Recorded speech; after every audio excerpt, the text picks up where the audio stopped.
I think we have a quorum to start. So good afternoon, fantastic Monday afternoon here in Canberra.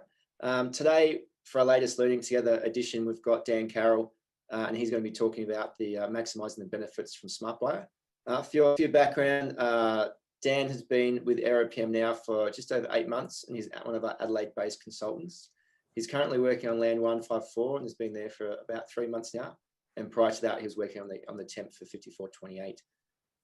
Before he joined AeroPM, Dan was in the APS for 10 years, where he was a project manager across at WASPO, and before that he was at C4000, the air warfare destroyer. For those who haven't been to one of our Learning Together programs before, Dan will provide a presentation. What I would ask, if you do have questions, please just jump in. If you don't feel comfortable speaking up immediately, you have the option to put your hand up in Zoom. There's a little button you can push to put your hand up. There's also a chat room, so you can ask questions on chat as well if you don't feel comfortable. Might be best served for the end. But we like to have these as an interactive type of a conversation. So please feel free to jump in and support Dan on his way through the presentation. That's enough for me for now. So I'm going to put myself on mute and hand across to Dan, and we'll go from there. Thanks, Dan. Alrighty, thanks, Adam. Welcome, everyone. So yeah, as Adam said, I've got a good bit of experience with the APS and in CASG in particular, in using the Smart Buyer framework. So I've been involved with Smart Buyer, as a stakeholder since about 2017, primarily for pre-Gate 0 and pre-Gate 1 projects going to decision to government. So I've been to some really good ones. I've been to some probably average ones. I haven't been to a bad one yet, but I have heard about some taking place, but thankfully none that I've attended in person. So what I'm planning to do today is talk about some of my experiences and hopefully share some of my knowledge for any of you that are going to be getting involved with projects in the future that are going through the Smart Buyer process. I'm by no means an expert. I've never worked on the delivery side of Smart Buyer itself, more so as on the project delivery side, using Smart Buyer for the benefit of the project. So I would say I'm an advocate, but not an expert. As Adam said, I'd reiterate, please ask questions along the way, and we can get a good discussion going. Any questions, switch off mute and pipe up, or just put your question in the chat. So for today, the structure will be running through what is Smart Buyer. I mean, it's a fairly generic term, but it actually has some meaning in defence parlance. We'll be talking about the summary of the capability lifecycle, which the Smart Buyer slots into, talking about that role that Smart Buyer plays in the CLC. We'll be looking at the process itself that Smart Buyer follows, and then we'll get into the meat of it. So what is Smart Buyer really all about, and how do we get the most out of it? And I'll go into this a bit later, but it's really about strategic alignment. And there's, I guess, 3 key phases in Smart Buyer, which I will draw attention to, about the planning for it, the workshops on the day, and then the outcomes following those workshops.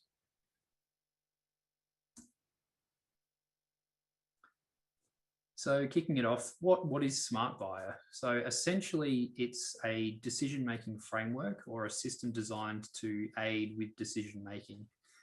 So at the highest level, it's a set of workshops, typically 3 workshops, facilitated by highly experienced defence personnel that will lead those workshops and facilitate the discussion, attended by subject matter experts, and make sure that all the input is captured prior to any key decisions being made or key decisions being recommended to government. So out of each of those workshops, there is a report that's generated by the facilitation team, and that then feeds into, or the content of that report then feeds into some of the follow-on government submission documentation, like your business cases, your project execution strategies and such. The reason why it exists is it's an assurance activity. So it's not designed to tell you how to deliver your project. It's designed to provide a level of assistance in making sure that the project or the capability development has gone through and considered all the appropriate aspects and making sure that that's informing the decision making downstream. And that's really what it's about. It's informing those key government decisions. And the way it does that is through early engagement and by building those strong relationships. So it originally came out of the Defence First Principles Review in 2015. And there was a recognition at that time that there was some additional effort required on the capability development phase and the strategy development phase to make sure that there was proper consideration given to all the strategic drivers prior to these government decisions. So that's really where it's come from. It's important to note that it's not just an assurance activity. So it's actually very highly regarded by the investment committee that makes and forwards these decisions on to government. So I would say ignore it at your peril. And if you just want to be just along for the ride on a smart buyer workshop, sure, you'll get through it, but you're not really going to get much value out of it, and it can actually work against you in the long term. So my suggestion is lean into it and make the most of it. And so that's what I'll be talking about today. So although it's just, a governance activity, it's an assurance activity, there's a lot that you can use to benefit your project and the delivery of your project. And so I'll be talking about this from the perspective of the project delivery. If there is anyone involved that's got a capability development perspective on things, I'd really love to have your input along the way today as well, because those are the things that really go hand in hand, particularly for Smart Buyer. So before I move on, is there any questions or insights that anyone has?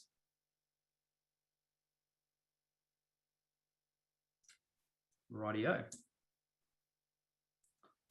So the capability lifecycle. So this all came out of the Defence First Principles Review as well. And you can read that statement there. It's very much on the face of it, a pretty generic mission statement looking kind of thing, filled with some buzzwords. But when you actually lay it out visually in the graphic below, it becomes very clear what that's trying to communicate. So it's pretty much, the full life cycle of capability delivery. So typically, prior to the First Principles Review, there was a lot of focus on the risk mitigation and the acquisition. The capability lifecycle actually expanded that to put a lot more thinking into the strategy and concepts phase and making sure that the strategy and concepts were considering, not just the next phase or the phase after, but right through to in-service and disposal. So when we're looking at Smart Buyer is typically happening before these key decisions. So that gate 0, gate 1, gate 2, that's the focus that we'll have today. But it's good to note that I think where we came from before the First Principles Review is that capability typically had a cradle to grave sort of mentality. And I've now heard it referred to as a womb to tomb. So we're looking really at that conception phase and making sure that there's all the right attention is being given up front. So any questions on the capability lifecycle?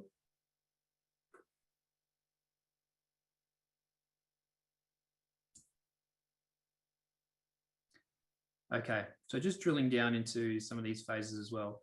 I will mention that in December last year, Craig Lipman from AeroPM gave a fantastic presentation in a Learning Together all about the capability lifecycle from the perspectives of the capability manager representative. So he's got a lot more information and depth around these different aspects that I would encourage you, if you didn't attend, to jump on the AeroPM website and go and have a look. I'm just going to skim over them today and talk about how they relate to Smart Buyer. So the strategy and concepts phase, very early on, really it's about identifying those capability needs up front. So you've got some high level policy from defence and government. We're going to distill that down into some actual needs that we're going to be able to develop some requirements against and deliver some capability. And to do that, we've got to understand what the various options are for meeting those capability needs. So the capability manager will be going out and looking at the different ways that that capability effect could actually be achieved. In parallel to that, you've got the delivery strategy development. How is the acquisition actually going to work? And this is CASG's typical responsibility. And that'll be starting to develop in consideration of what those capability options might be. But we're talking very broad at this stage. Like you might have a number of, say, 3 or 4 different delivery strategies that are being prepared in parallel until there's more known about the project and some recommendations made to government about what's going to be the preferred approach, what's going to happen next, and what's the preferred delivery strategy.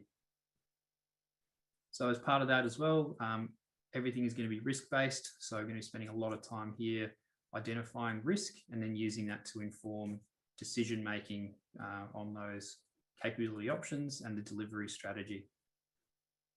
But when it does come to gate 0, it's really just a check to make sure that, yes, there's been some initial planning, there's been a good consideration of what's out there, what's potentially out there, and how that capability need might be met by industry.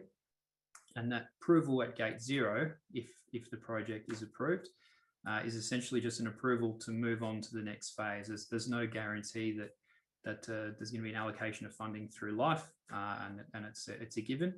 It's really just, okay, we like what the government's saying, we like what we're seeing, let's see what's next, and we'll consider it again at future gates to make sure that we're still doing all the right things. So are there any questions? I'll just pause there if there are any questions on the strategy and concepts phase yet.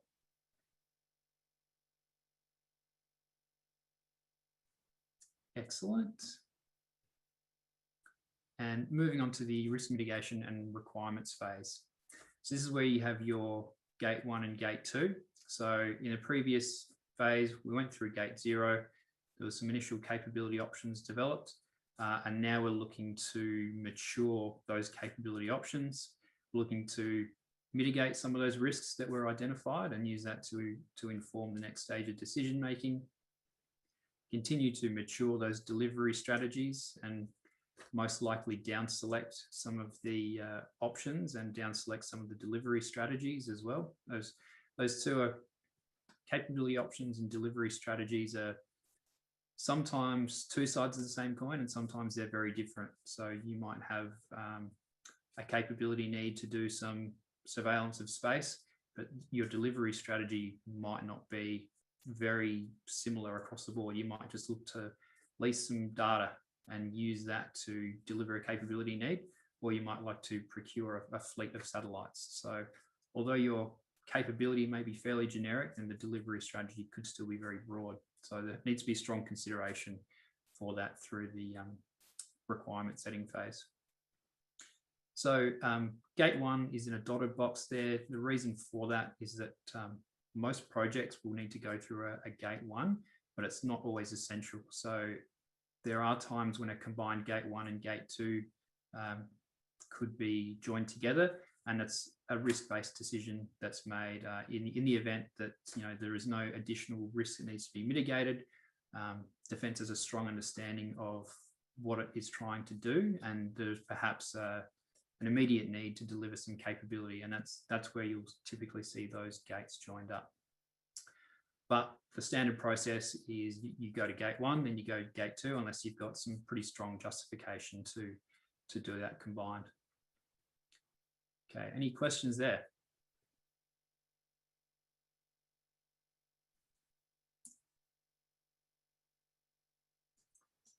All right, so the CLC itself, when we think about that process from beginning to end, what Defence and government actually wants to see is how this strategy is pulled together based on some core principles. And again, I'll refer back to Craig Littman's presentation from December. He goes into these in great detail. So I'll just skim over them for today. But firstly, we want strategy-led, evidence-based decision-making. So some clarity around how decisions are made and some traceability to understand the reasons for those decisions, and some strong justification underpinning that. and you want to see that linkage back to strategy. So it's all about traceability from strategy down to the program and project level.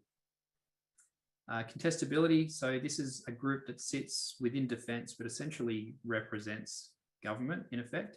So key stakeholders at SmartBuyer, they'll come along, they'll challenge some of the ideas and some of the concepts that might be out there, basically representing the government perspective and what government is going to want to see as the submissions and the proposals pass through. So they're a very important part, and we'll talk a little bit more about contestability later. Simplicity is the default position, so keep it simple. There's no reason to overcomplicate things unless something is highly complex, and even still there, the desire is going to be chunk things down so that they can be understood and delivered in a simple manner. Center-led force design. This is about central planning and that planning radiating out and ensuring that there is alignment in that planning. So there's no stovepipes or silos in how force design is considered, to make sure that decisions made in one domain might be counterintuitive when you actually stack them up against another domain or another program. Risk-based decision-making, it's a fairly straightforward one, understanding that these decisions or recommendations are not made in isolation. There's some strong justification behind them, and risk is one of those driving considerations. A joint interoperable force, we want to see some efficiencies across defence. We want to see ways in which capability can be used in a multi-role or reutilized to deliver a greater capability effect. So there's a lot of skills, a lot of technology and knowledge out there.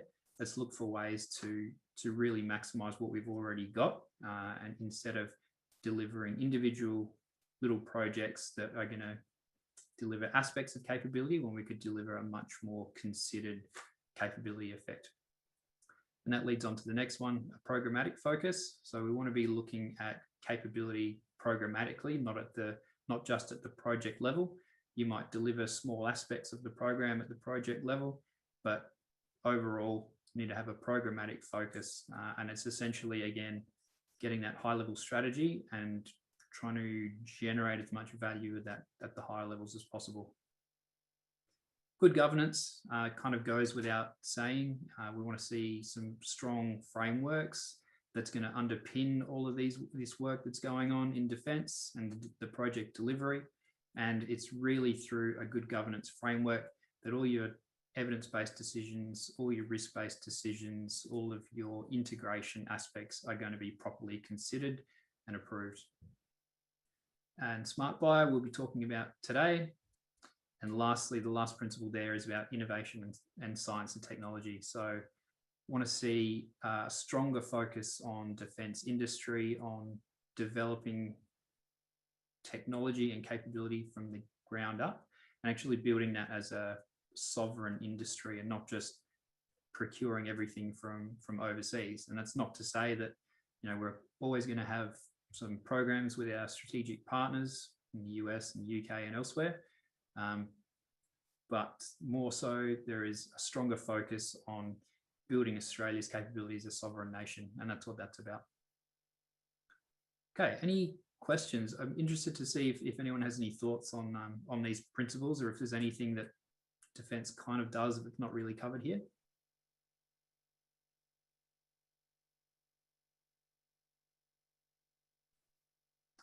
No? Okay. So what that's all really about is some context setting. So how does SmartBuyer fit into the CLC, and how does it fit into all of those key principles? So when we look at the those first three phases of the CLC and where those gates sit, typically these blue boxes are where you will have your SmartBuyer workshops. So for each SmartBuyer, say for gate 0, if we're looking at the left, that activity will consist of 4 workshops of scaling size, and that will generate a report which will inform gate 0.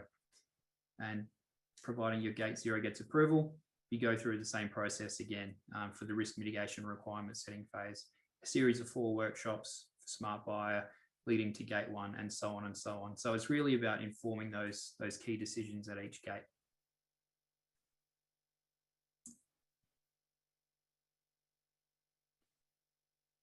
So when we look at the process itself, this is all managed through the Smart Buyer facilitation group. So they do some initial pre-workshop engagements with some of the key stakeholders on the capability manager representative side, on the delivery group side, and they're looking to understand how they can tailor the Smart Buyer approach to best suit your project or program.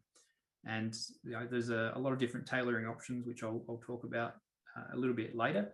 But essentially, this is just a bit of scene setting internally with some of the key stakeholders before we get into the formal workshops. Now, the first formal workshop is a kickoff meeting. They typically don't go for very long, but what's important is getting all of the key stakeholders along to the kickoff meeting before we get into the heavier workshops in the environmental scan and the strategy development workshops. So within the kickoff meeting, it's really important to set the expectations of what Smart Buyer is trying to achieve. And not just that, but establish a really good baseline of context around the project or the program that's being considered by Smart Buyer.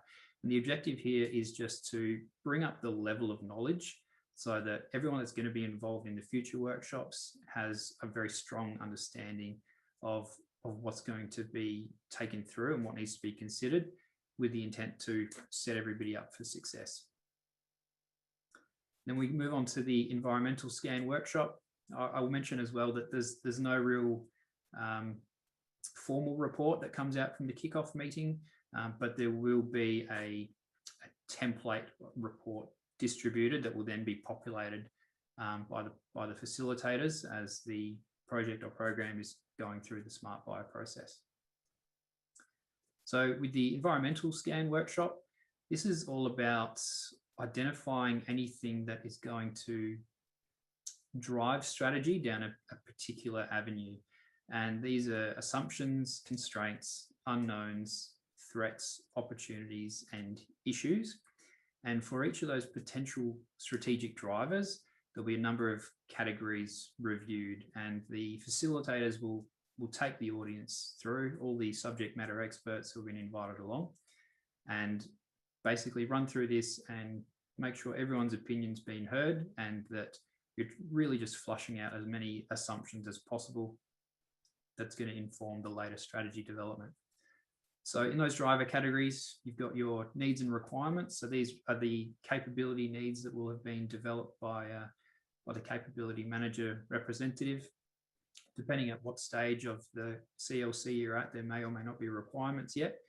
But for example, strategic drivers in this space might be, how confident are we in the maturity of the capability needs and the joint capability needs statement? So if this is a document that has been drafted recently, there's still some flexibility in there, there might be another revision coming, then there could be an expectation that those needs aren't all that solid yet. And if you're going away to try and do some requirements development based on that, it's going to be very difficult because those needs are likely to change, and it's essentially going to restart all of your project planning and your requirements development. So those are the sorts of things that you might flush out there.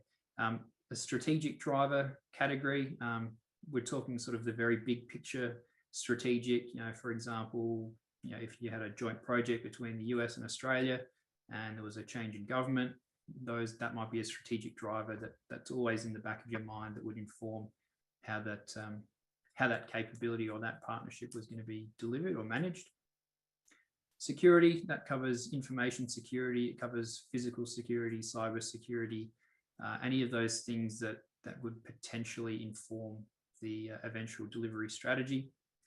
Technology, so what's the current level of capability out there in the market? You might have a number of commercial off-the-shelf options that you would expect to meet all your needs, or really this is going to be a very novel capability requirement. It doesn't exist yet, and it's going to take a lot of development through industry. So if you've got a high technology strategic driver, then you would be looking to put a lot of investment into your strategy in that space. Industry capability as a driver. So what support is there out there in the defense industry to actually deliver or support defense, to deliver capability, or even work in a collaborative way or a partnership with defense to deliver a capability effect. Commercial, around contracting elements or risk areas that can be perceived as commercial, intellectual property and things like that. Financial is obviously about the money side of things. Is there an allocation for capability development, for capability delivery? Is this something that's, if there's a lot of uncertainty around how a project or a capability might be developed, you might end up with a high financial strategic driver because you've got some uncertainty there. Your schedule in the environmental scan will consider, not just how long you think it might take to develop or deliver some capability, but what's your strategic driver there? So when is this capability effect required? Is there something coming up from an operational theatre perspective that this capability is going to be required for? And then that might be driving some, a faster schedule requirement. Your internal dependencies and your FIC. So looking sort of within a program of work, so not just the project level, but the program level, what internal dependencies are there that might be driving the project, and your FIC is your fundamental inputs to capability. So the people, the support, the supply chain, all of those bits and pieces that are essential to actually delivering capability, but are not necessarily clearly in the wheelhouse of CASG to deliver, but are essential for capability delivery. Program integration. So this is looking more broadly than your internal dependencies. So if you've got a capability effect that might apply across a number of domains of Army and Navy, or even not just the domains, but different, like space or sea or air, and aspects like that. And that could be, the domain is one part of it, but you've also got some multi-domain approaches. So big programs like air and missile defense, which are a joint program, is going to have a high strategic driver in the program integration area. And the last strategic driver category considered in these scans is management and governance. So what are the management and governance arrangements that currently exist or are perhaps planned to be delivered, and how that might shape strategy development? And so if you've got a new program that's been stood up and you're at pre-gate zero, you might not have a lot of management and governance just yet that's been established. So there's got to be some work done to build that, and you might have this as a high strategic driver. If you're delivering a later tranche of a more mature program, then this is probably going to be not as high, but it's something that's going to be considered.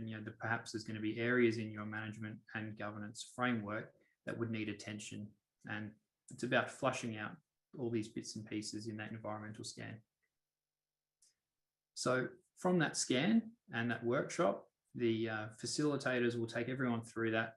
There'll be a couple of facilitator representatives that will prepare a report and issue that report, and that is then provided to all of the participants with the option to review and update and make sure that the report meets their need and that they're comfortable that the report was reflective of the discussion on the day, essentially.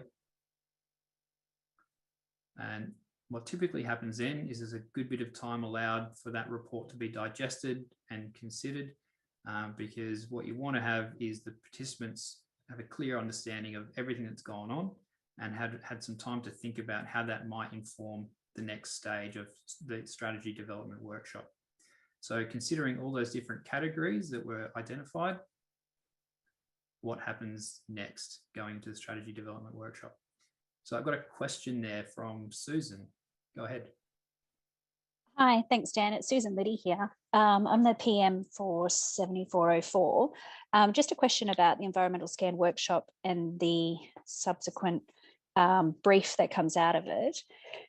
In your experience, so I should clarify, we are between the ESW and the STW right now. So we had environmental scan last Tuesday and strategy development workshop coming up this week. So we haven't had a good bit of time between them. We've only had a few days with good reason. But okay, so my question is, in your experience, if there have been key stakeholders absent from the environmental scan and they may not be contributing to the strategy development workshop either, is there an opportunity to capture their input into the Smart Buyer sort of report or outcome, or should we be seeking their input another way as we go through to Gate Zero? Sure, great question. I would certainly be seeking their input another way, just to make sure that they've been considered. What you might be able to do is, although you can't capture their input to put it in the report, you might make sure that the facilitators of Smart Buyer have recognised that there was some key stakeholders absent there, and that it's going to be essential for their input to be considered in the strategy development workshop. And if, for example, you can't get them to commit and to attend the strategy development workshop, and you think that it's really going to be dire for your project delivery, then you might make a risk-based decision that you want to delay until they can actually be there.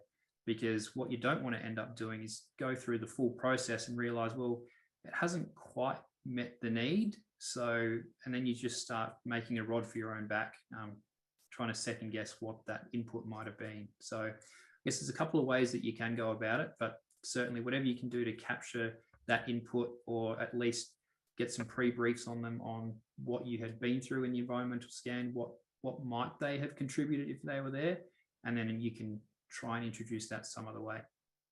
Okay, so just to follow up, would one approach be to share the outcome, because they're not going to make it to the strategy development either, I know that, share the outcome, so the final report for the Smart Buy process with those stakeholders, get their input, and then ask for that input. Like I would put it into my pairs, but get the sponsor to put it into the business case, for example. Would that be a way of solving that problem? I think so. And you would still want to recognise that there's some risk there, that they haven't been fully engaged through the workshop process. Yeah. Okay, thank you. Thanks, Susan. Before I do go on, is there any more questions or insights on the environmental scan workshop?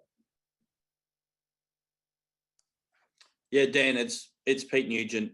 I guess to couple the comment that Sue made there, that even if they are in attendance, but they haven't got their head around what the project's seeking to do, they haven't prepared, and I guess perhaps unfairly, I'm sort of thinking about some of those enabling groups that have to span so much across defence that it can be more difficult for them to come in and be a part of the, swept up on what this particular project's about and the flow-on effects. So perhaps the CIOGs and ENIGs of the world that have this really tough job across an expansive enterprise, if they're not fully swept up on what this is and they go more to learn than to contribute, then that too can sort of equally cause trouble or expose the risk for the project moving forward.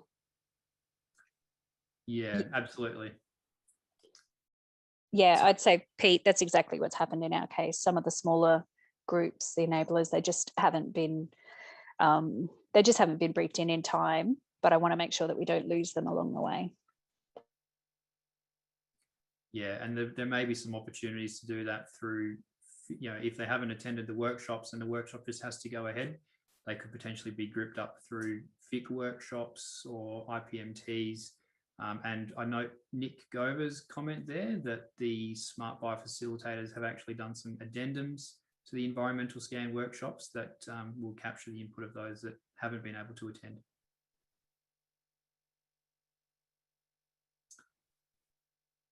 Okay, and yeah, going back to Nug's comment, it's all well and good to sort of say, well, here's the perfect solution. Everyone's there, and it all works really well and we have a perfect smart buyer, but reality will always get in the way. So we need to be looking at these different ways of doing things to try and get that right outcome. So once the ESW report is out and the strategy development workshop is booked, it's about considering all of those aspects of the environmental scan and looking at how they will inform these different aspects of the strategy. So the approval pathway, how big is the complexity and the risk associated with this capability? So is it a combined gate 1, gate 2? Is it a gate 1, gate 2 standard? There's a number of different options out there to down select. The asset management. So this is going back to those CLC key principles. We're not just thinking now about, how we go and buy something. We're looking at how this is going to be managed through life. Is it going to be IP that's held by defence and that's passed on to industry to maintain on our behalf? Is it something that we're actually going to look at collaboratively with industry? Is it going to be handed over completely to industry? The commercial strategy, how do we go about acquiring this capability or this product? And again, the management and governance. So this is a big one as well. So all of these things, whether it's approval pathway, asset management, all the different strategic drivers, it's all going to eventually have to be fed through a management and governance framework that meets the need. So it's going to be important to put a lot of focus in that area. Okay, any questions on the strategy development workshop?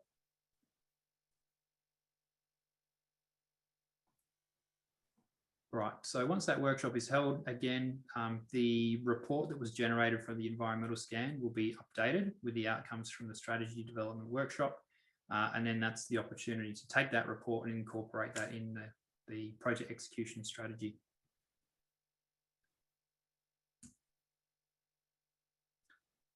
So how do we get the most out of it? And what is Smart Buyer really all about?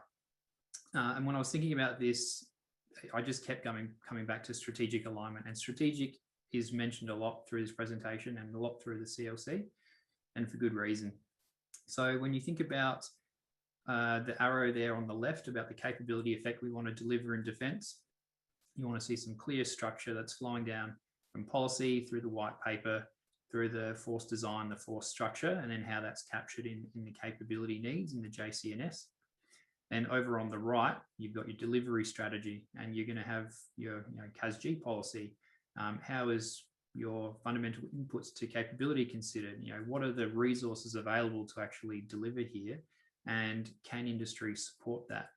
And what your gate submission is ultimately doing is bringing all these aspects together and making sure that Smart Buyer has considered all of these different aspects and put together quite an informed gate approval or a gate submission.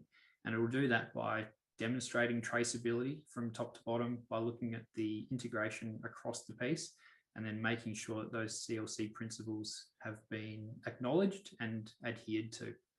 So from here on out, I'm really just going to be talking about how do you get the best strategic alignment, and particularly using Smart Buyer as a mechanism to do that. So any comments there before we move on?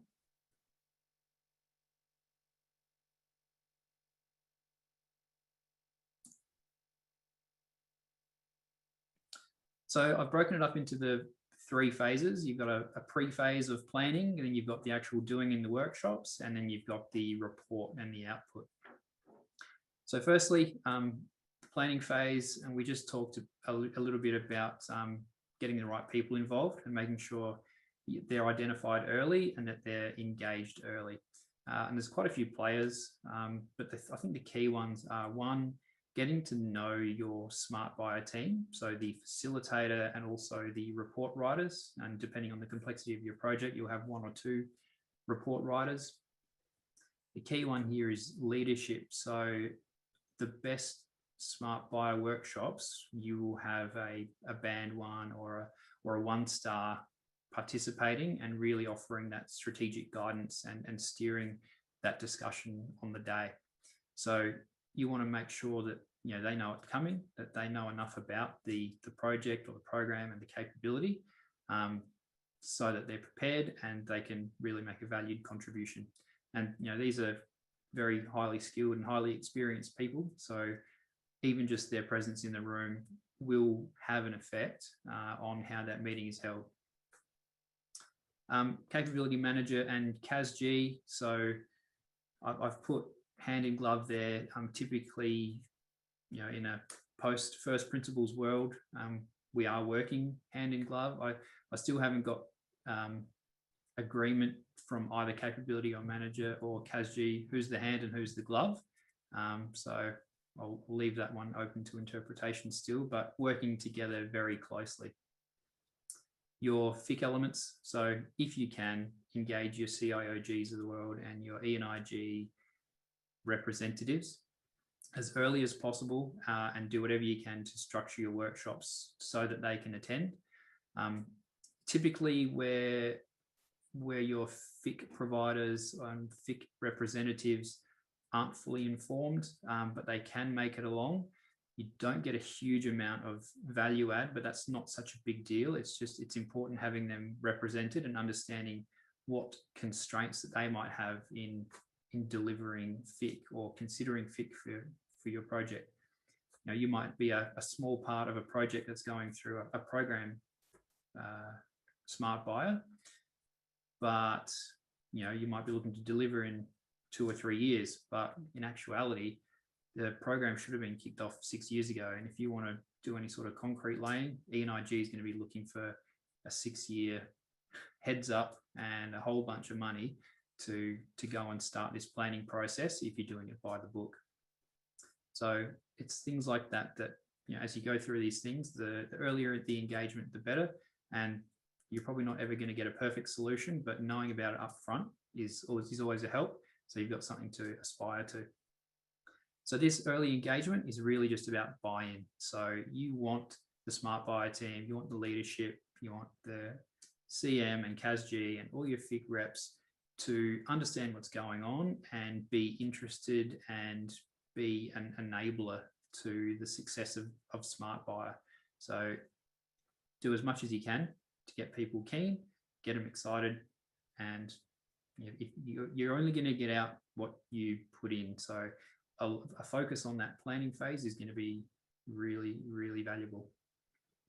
And setting that scene prior to smart buyer, so moving on to the next point, that's really what you're trying to do. So the more time you spend up front in those kickoff meetings and getting people's knowledge up to speed, the more time you spend on the day having some real value add discussion on what are your drivers and what's your strategy development needing to consider, and what are some aspects that maybe didn't come up at a previous workshop but now we're aware of.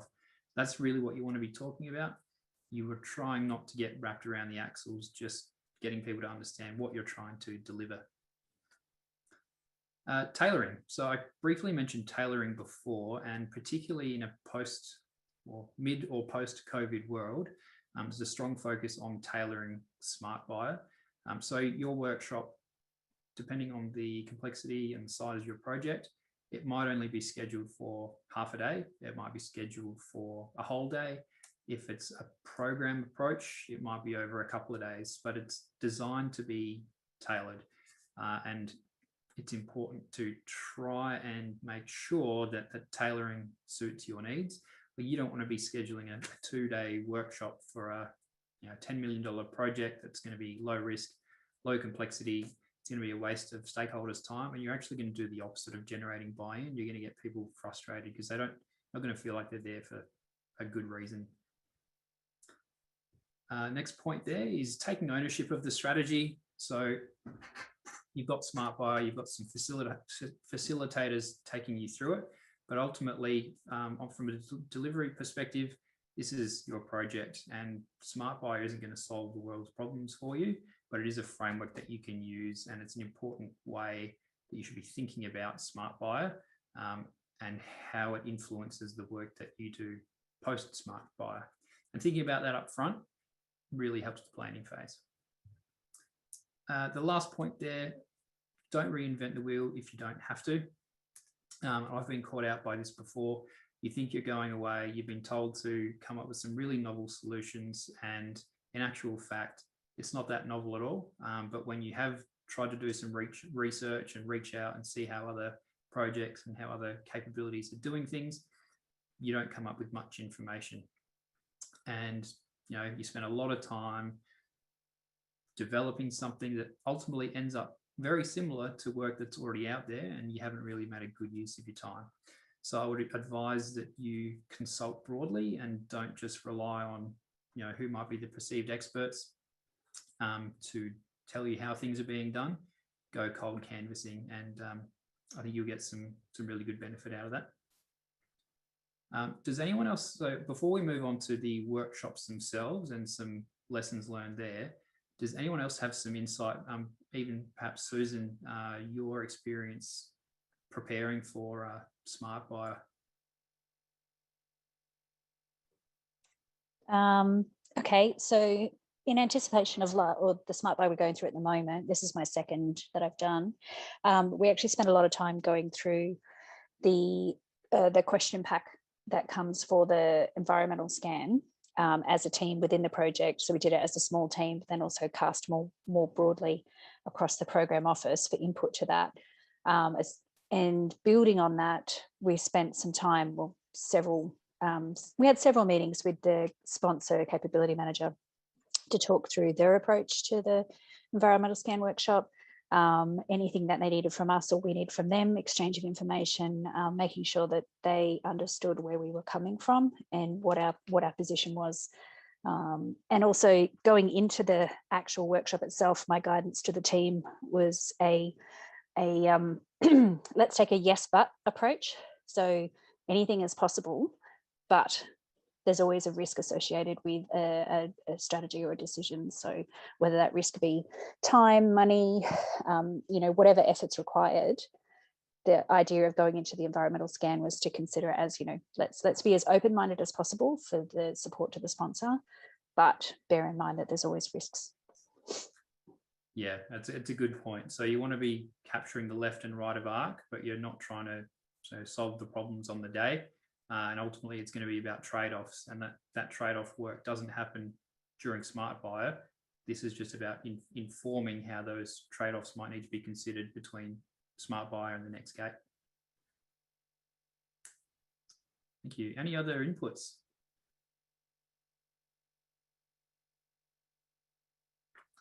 Okay, moving on to the workshops on the day. And we've already talked about this, is that attendance is just absolutely key. So you've got to have the right people in the room. And I've called out there particularly your senior leadership. What you want here is a commitment. So not just being a part of the Smart Buyer report or the outcomes, being in that discussion and really driving some of those strategic points home. Because if, for example, you don't have an opportunity to have your band one or your gate one, band one or 1-star in the room,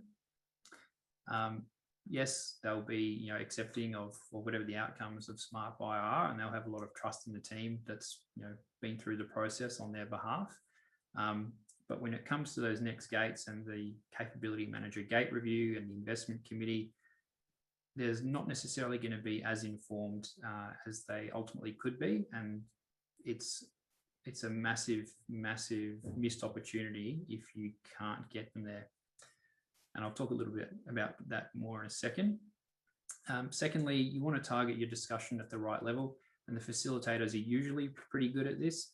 And what the workshop's really about is that high level strategic aspect. So if you're talking about finance and the strategic drivers there, the financial strategic driver is not going to be about the foreign exchange rate or how much money we've got left to spend this year.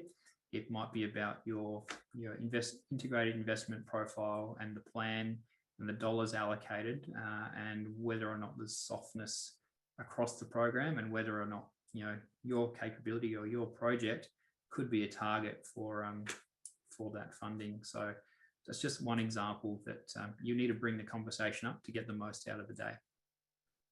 And going back to that senior leadership point, Smart Buy is a very rare opportunity to get your leadership in the room and have them talking or thinking about one thing without being overwhelmed by emails, phone calls, and everything else. Ideally, you'll get them there. You're in a secure room with no exposure to the outside world, and really make the most of that representation. The room should be a safe space. You should be able to have difficult conversations. Obviously, you need to read the room and understand whether or not a difficult conversation is going to be appropriate, but that room and that Smart Buyer is the place to have it. And if you are going to have difficult conversations, clear those through your chain of command, and it's just good common sense. It doesn't matter what kind of a workshop or a meeting that you're going to. You want to make sure that anything that's sensitive or challenging is understood before you're going to raise it, so that people aren't caught off guard, and that you're not airing dirty laundry or perceived to be airing dirty laundry. And this is typical of strategic drivers that relate to organizations or relationships with organizations. So yeah, you don't want to be coming up out of nowhere and slapping it down on the table and getting people offside. Pulling on threads of conversation that the Smart Buy team might have missed. So I think this is a fairly key one that I've seen a few times. It's important to keep in mind that the facilitators, while experienced, they do not have the depth of knowledge on the delivery or the capability side for this particular subject as the participants. And this goes for any of the participants in the room. So don't be afraid to pull on something that might have been skipped over, but you think is significant, and because that can potentially lead to some important avenues of discussion. Tact. So you don't want to be, like, going back to the challenging topics, don't want to be blindsiding people on the day.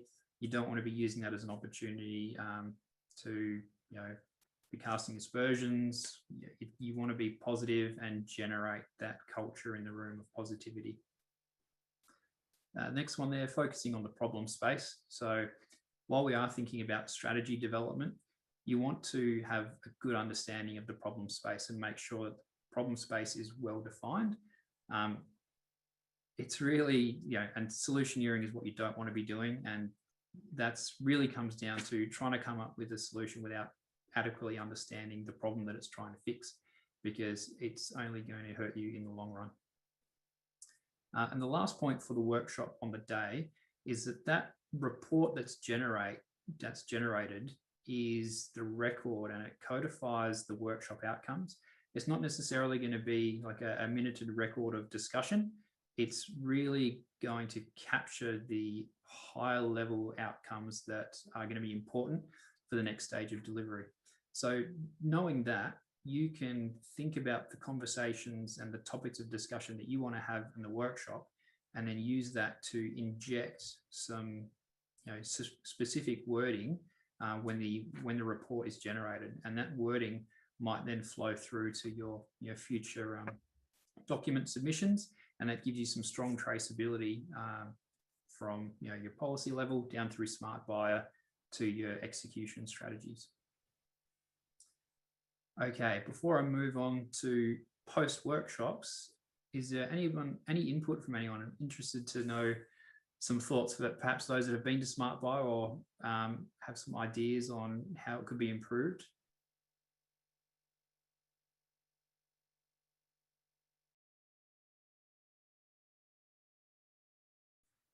Nope. Okay, moving on. So the outcomes. So you're going to have. All right, Dan, I'll give it one. Maybe this is a little bit sensitive, but hey, this is what we're doing the training for. What about if you're getting a sense that your facilitator just isn't gripping things up as you might? Can you get a feel for that before you walk into the discussions on the day? Is there sort of some that are known to be outstanding at eliciting the right sort of outcomes through particularly strategy design? And if not, what can you do about that, either before the workshop or during the workshop? Sure. And I guess this comes back to, you know, in a perfect world, you're going to do a lot of pre-engagement. You're going to understand whether or not, you know, you think they are going to be fit for purpose. I haven't had any experience or come across an issue where I've thought the facilitator wasn't going to meet the need. I've found them all to be highly capable.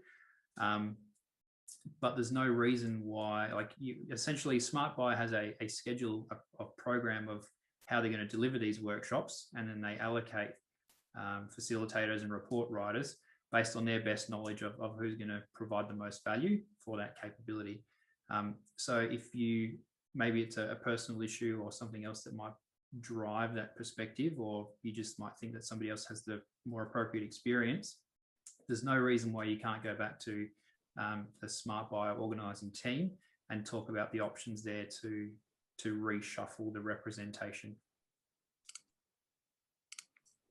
Dan, hi, it's Emily. I've been to quite a few Smart Buyers. I used to be on the Chief Systems Engineering branch Smart Buyer team in CASG, and I've found like there's different facilitation styles, but I agree with you that all the facilitators are really well, you know, really good at convening and getting the information out, and I've never seen a bad one or not got the outcomes.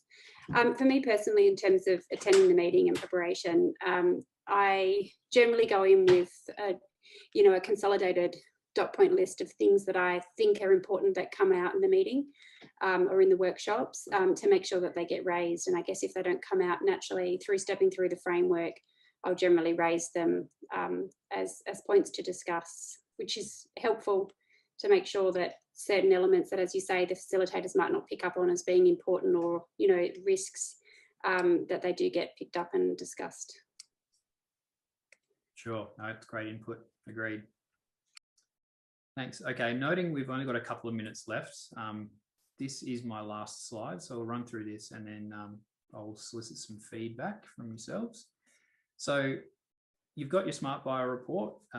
What happens next? So the report is one thing. You've got a bunch of documentation to develop, or it's being developed in parallel. And it's going to go to government for approval with, again, some recommendations. So what does government want to see? And this is where contestability is really handy. A strong relationship with contestability is that sounding board to make sure that as you develop your strategy and as you develop your documentation, you're getting some guidance that that what you're doing is on the right track, and it's going to be the sort of thing that government's looking for. So firstly, the alignment to the CLC principles, it's a given, but it's also dangerous to assume that everyone that's going to be looking at your documentation or your recommendations has a clear remembrance of what these principles are. So it doesn't hurt to join the dots for people and show the clear linkages there, because it just makes it easier to absorb what can be complex information in a faster and simpler way. Again, the simplicity, an idea needs to be simple enough that you can explain it and to be able to deliver it, because if you can't do it in a simple way, then it only breeds concerns or lack of confidence. And this could be as simple as, you know, drawing OV1 diagrams to try and, you know, present complex issues in a simple way, as opposed to trying to talk through and through about a very complex program.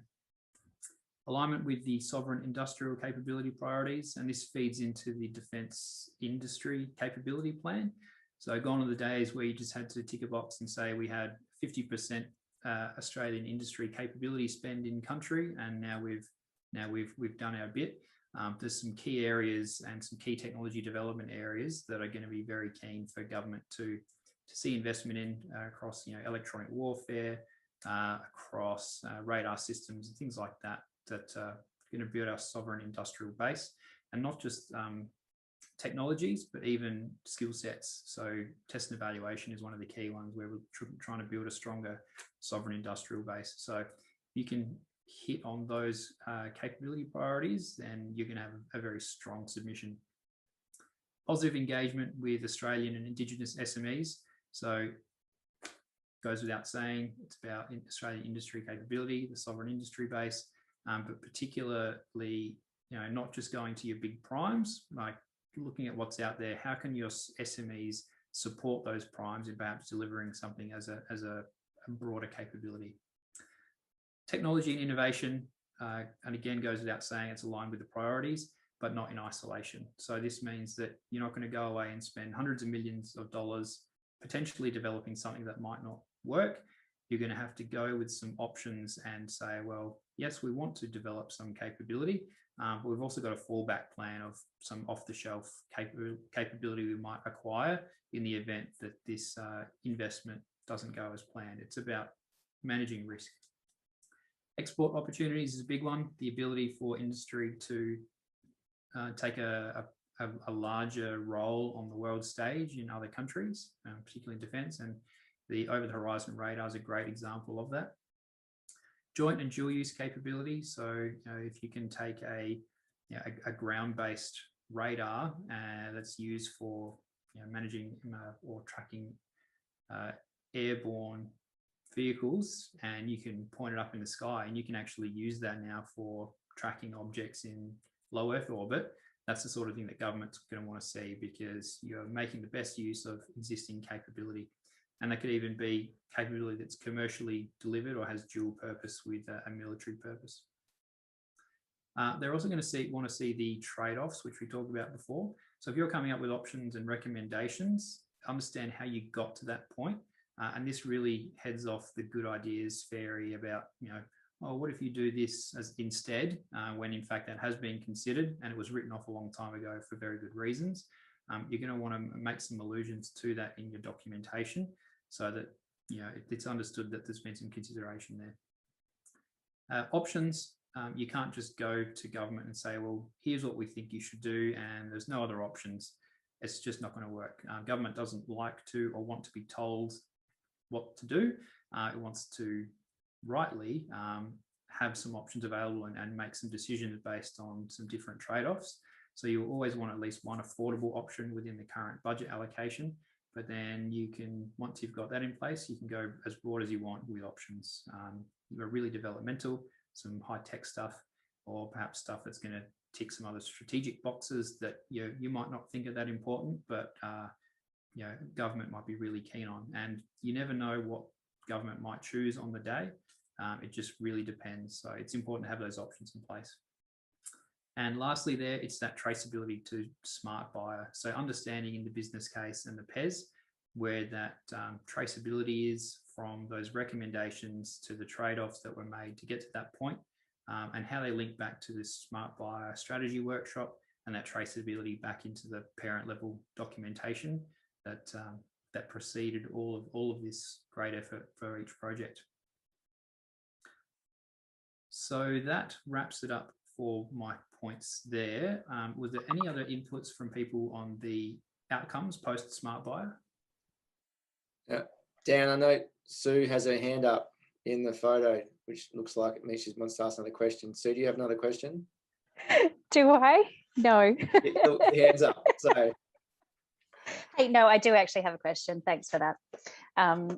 It was just with regards to the Smart Buyer Guide talks about, Smart Buyer workshops being conducted at regular intervals through the gate process, but that they can also be done at any time. And you can exercise multiple tailored smart buyers if, for example, some of the key drivers may have changed due to external influences or even internal influences. Has anyone had any experience with calling for additional smart buyers? Like if you think that things are getting off the rails a bit and it would be a good chance to pull everyone back together? Oh, I can answer that one if you like, Dan. When Emily and I were on Air 555, taking it up to gate 0, we were thrust, into this project with just her and I and a couple of others, and the project was so complex and so rapid that we called on some smart buyers frequently to help us, shape the way we're going forward. So I found it extremely beneficial, and learned. Not only were we provided with some great input, but I learned a hell of a lot from it as well. And I think that was one of the biggest points that provided me with the confidence that I could go forward, and Emily and the rest of us could go forward and deliver a good outcome. But we definitely learned a lot from the interactions that we had as well. So I think it was great. Yeah, Thank so you. I don't, thank you. I don't have any personal experience with that, but I know that the Smart Buyer team have now prepared different categories depending on the type of workshop that's being held. So not only are there just acquisition ones, there are now different categories for in-service capability. And I believe there's separate categories again for, you know, where you're looking for some of that problem solving mid-acquisition. So definitely reach out to them and they should be able to help.